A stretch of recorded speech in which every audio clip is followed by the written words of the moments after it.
All right, the president tweeting again, but this one had a little bit more impact here. The president referring to the debate back and forth of the GOP healthcare plan. If Republican senators are unable to pass what they are working on now, they should immediately repeal and then replace at a later date.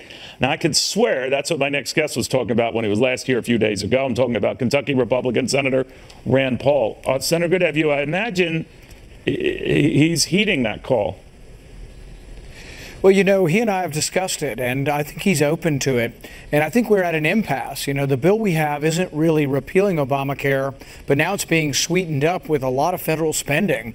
And that's in the context of a $500 billion deficit. Next year, the predictions are that we're going to have $1 trillion deficit. And I can't see loading up a Republican repeal bill with all kinds of goodies. I mean, a super fund for insurance bailouts, super fund for opiate abuse, you name it. There's a super fund for about anybody that wants money in this bill now, and it's just not the right way to go. But you could fix it if we have a clean repeal and then you have a separate spending bill that for the big government Republicans who think spending is the answer, put it on a bill that the Democrats like, and they can work with the Democrats on the big government aspect to it. But let's have a repeal bill, because that's what we promised. We promised to repeal it. I understand, but if you have a repeal bill, Senator, what happens to the existing measures and coverage in place under Obamacare now?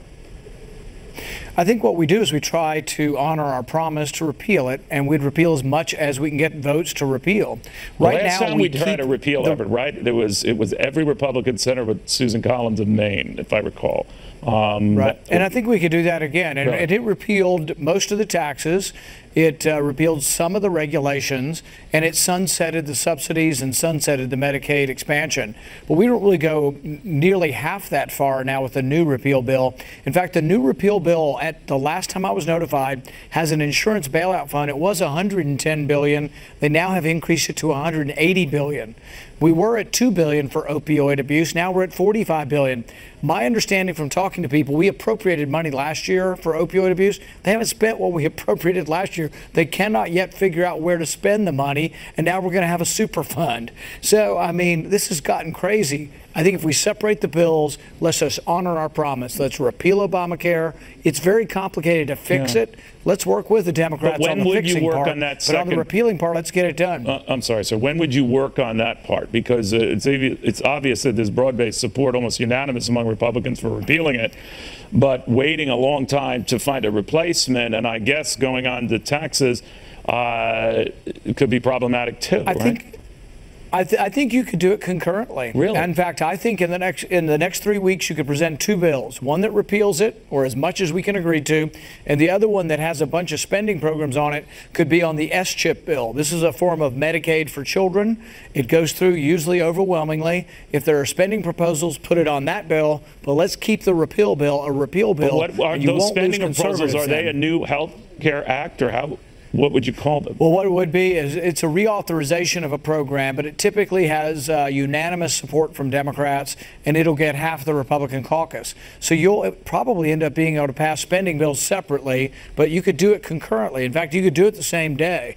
You could say the moderates, we're going to give you more spending over here, but it's going to be on a separate bill. And then you say to conservatives like me that are worried about the debt and think that we're going to ruin the country, I can't vote for all of that spending. So if you want my vote, clean up the repeal.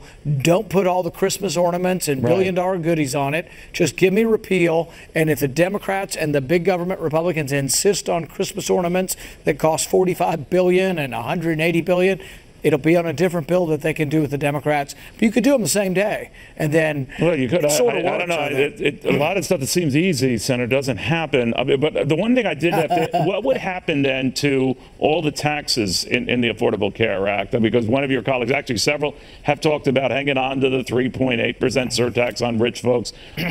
All that would go under your plan, right? They need to go back and listen to themselves. They all ran for office. Virtually everyone in the Senate ran and said repeatedly they were for repealing Obamacare. They didn't say they were repealing half of it or some of it, except for some of the taxes. They said they were for repealing it. And so people at home need to give them an earful. And I'm hoping over the next week they will get an earful. Why aren't you doing what you promised? And so we're hearing from the left. We need to hear again from the Tea Party movement and the right and let people know we want them to honor their promise. You know, in the meantime, all this time we wasted, right? Yeah, no, we'll still get there. I'm actually still optimistic, believe it or not, that something's going to happen. And I think the president is too. And I think if the president pushes the Was he bitter? Was he angry when you talked to him?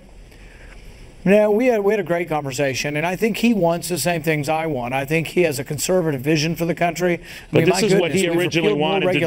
He originally wanted to do this, right? So I imagine he was a little upset. Yeah, and it's similar to what I want to do. I wanted to do repeal and replace, but always in separate bills. I remember. And I think we were talking past each other, but separate bills makes it easier logistically to pass the repeal bill. But if you load up the repeal bill with a lot of federal spending, and it worries people like me who already see the deficit going to $1 trillion next year.